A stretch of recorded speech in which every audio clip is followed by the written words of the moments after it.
ยอดฮักยอดอุตสาห์เหนือกว่าผู้หญิงใด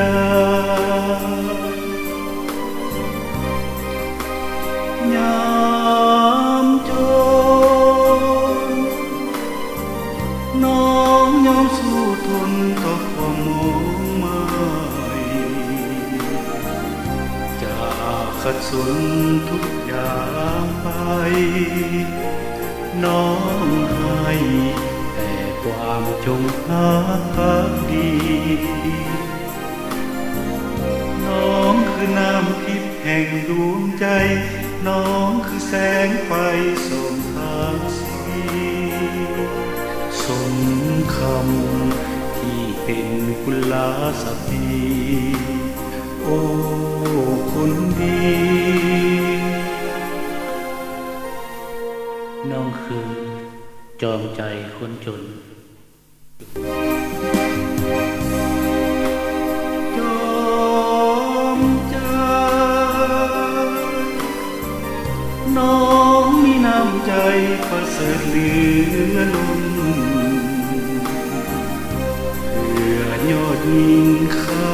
จะทนคิดคนสร้างตนให้สมจอมใจ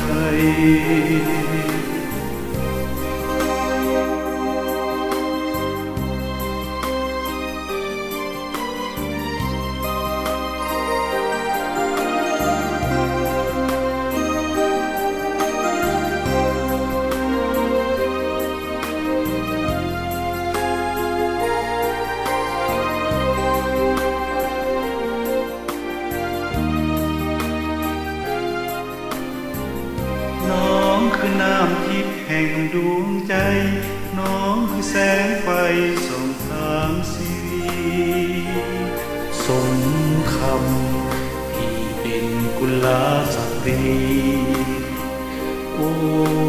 คนดี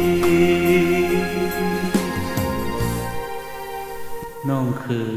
จอมใจคนจนจอมใจ